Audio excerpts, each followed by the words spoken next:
मित्रांनो नमस्कार. मी विजय आणि आपण पाहत आहे आपलं बोल की बाबा हे मराठमोळं YouTube चॅनेल. सो चॅनलवरती नवीन असाल, पहिल्यांदा व्हिडिओ पाहत असाल तर चॅनल आपल्या लागली सबस्क्राईब करून टाका. जेणेकरून मी ज्या पण काही गोष्टी टाकेल, जो पण काही व्हिडिओ बनवेल त्या नोटिफिकेशन माध्यमातून आपल्यापर्यंत पोहोचतील आणि आपण एकूणच नोटिफिकेशनवरती क्लिक केल्यानंतर डायरेक्टली व्हिडिओ तुमच्या समोर येईल आणि तुम्हाला व्हिडिओचा आनंद घेता येईल. तर मित्रांनो जास्त वेळ न घालवता मी डायरेक्ट मुद्द्याला हात घालतो. मित्रांनो महाराष्ट्र राज्यामध्ये बीड हे एक बीड हा एक जिल्हा आहे. परंतु बीड जिल्ह्याची परिस्थिती मागच्या 1-1.5 वर्षापासून एक त्याला बिहारचं पॅटर्न लावला जातोय.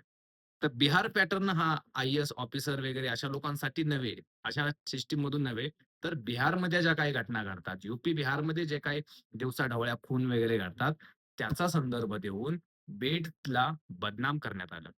बीड हे बिहार आहे का? असा प्रश्न अनेकदा विचारण्यात आला.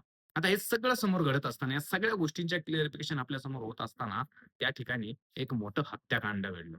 आणि ते हत्याकांड इतकं भयान होतं, की त्या हत्याकांडामुळे अख्खा बीड जिल्हा त्यावेळेस हादरला होता.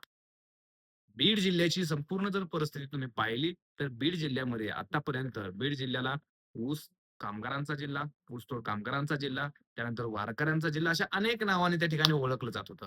परंतु या एका मोठ्या हत्याकांडामुळं म्हणजेच संतोष देशमुख, मस्साजोग गावचे सरपंच संतोष देशमुख यांचं जे हत्याकांड झालं आणि त्या हत्याकांडामुळं सर्वत्रच या गोष्टीचा एक वेगळाच मेसेज गेला. त्यांचं जे काही हत्याकांड झालं, त्यांचा जी काही हत्या करण्यात आली, ती इतकी भयानक हत्या होती, की त्या हत्येचा कुठे ना कुठेतरी या गोष्टींमधून बिहारवर बीडवर बिहारची सावट पडली आणि त्याच्यानंतर बीडमधला बाहुबली म्हणून ज्याच्याकडे पाहिलं गेलं, तो वाल्मिक कराड या सर्व प्रकरणामध्ये अडकला गेला आणि आज वाल्मिक कराड यांच्यावरती मकोका अंतर्गत कारवाई करण्यात आलेली आहे आणि वाल्मिक कराड यांना फाशीची शिक्षा त्या ठिकाणी आता मिळालेली आहे किंवा आता मिळणार आहे. मित्रांनो, या सगळ्या प्रकरणामध्ये जवळ-जवळ 7 ते 8 आरोपी सध्या मोका अंतर्गत आत आहेत आणि 7 ते 8 आरोपींच्या नंतर एक आरोपी कृष्णा आंधळे नामक व्यक्ती आजही फरारीच आहे. आणि आज कृष्णा आंधळे कुठे आहे हे पोलिसांनाही माहिती आहे, सर्वांना माहिती आहे. परंतु कृष्णा आंधळेबद्दल कोण का बोलत नाही? कृष्णा आंधळेला बाहेर का ठेवला गेलेला आहे? यांची एवढी संपूर्णपणे टीम आतमध्ये असताना, या सगळ्यांचं टीमवर्क होतं आत्तापर्यंतचं. त्यांनी जे पण काही खून केल्या, ज्या पण काही घटना घडवल्या, त्या सगळ्यांनी एकत्र येऊन केल्या. त्याच्यामुळं कृष्ण आंधळेचं बाहेर राहणं या सर्वांसाठी धोक्याचंच होतं. कृष्ण आंधळे असता तर आज पूर्णपणे त्याचा जो काही जिवंत पुरावा आहे, तो त्या ठिकाणी सापडला असता. पण कृष्ण आंधळेला गायब का करण्यात आलं? कृष्ण आंधळेला अजूनही बाहेर का ठेवण्यात आलं? याचं अजूनही व्यवस्थित उत्तर ना प्रशासनाला मिळालेलं ना पोलिसांना मिळालेलं आहे. मागच्या काही 8 दिवसापूर्वी धनंजय देशमुख हे संतोष देशमुखांचे बंधू होते. त्यांनी त्या ठिकाणी सांगितलं, की कृष्णा हा त्याच्या गावामध्ये नेहमीच येत असतो. कृष्ण आंधळे जर त्याच्या गावामध्ये येत असेल, तर गावकऱ्यांना माहिती असेल. गावकऱ्यांना माहीत असेल, तर गावातल्या कोणी ना कोणीतरी पोलिसांना बातमी केली असेल. पोलिसांना माहिती असेल, तर पोलिसांनी ॲक्शन घेतली असेल. परंतु पोलिसांनी ॲक्शन घेऊन सुद्धा त्या ठिकाणी कृष्ण आंधळे सापडला का नाही? हा मोठा प्रश्न आज आपल्यासमोर वासून उभा आहे. कृष्ण आंधळेचं बाहेर राहणं हे खरंच खूप धोकादायक आहे. कारण मागच्या 2 दिवसापूर्वी महादेव मुंडेंच्या दोन्हीही मुलांवरती त्या ठिकाणी मारहाण करण्यात आली. त्यांच्यावरती हल्ला करण्याचा प्रयत्न केला, ती याच गुंड टोळीने. याच्यामध्ये वाल्मिक कराडचा एक मुलगा आहे आणि त्याच्यानंतर अदृश्य म्हणून त्या ठिकाणी कृष्ण आंधळे सुद्धा वावरत आहे.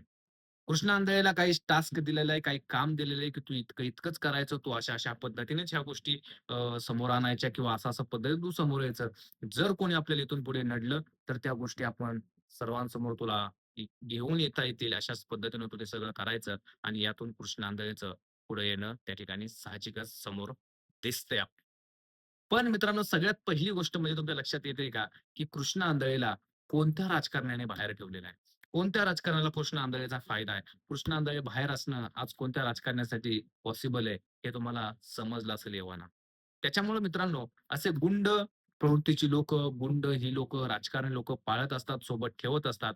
हाच कृष्ण आंधळे आज त्याच्या गावात येतोय. उद्या तो पुन्हा एकदा मस्साजोगमध्ये जाऊ शकतो. पुन्हा एकदा सरपंचांच्या भावाला तो काही दादागिरी करू शकतो किंवा त्यांच्यावरती पुन्हा एकदा हल्ला वगैरे करण्याचा प्रयत्न करू शकतो. जसं त्या महादेव मुंडेंच्या 2 मुलांचं केलं, तसंच यांचं सुद्धा होऊ शकतं.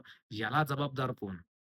ॲज अ पोलिस ऑफिसर म्हणून तिथे गेलेले जे एस-पी आहेत, ते नवनीत कवच सर यांनी सुद्धा या प्रकरणामध्ये भरपूर लक्ष घातलं होतं. परंतु आजही एक आरोपी त्याच्या गावात येतोय, गावातून फिरतोय, गावामध्ये दिसतोय, सीसीटीव्हीमध्ये त्याचं चित्रीकरण होतंय.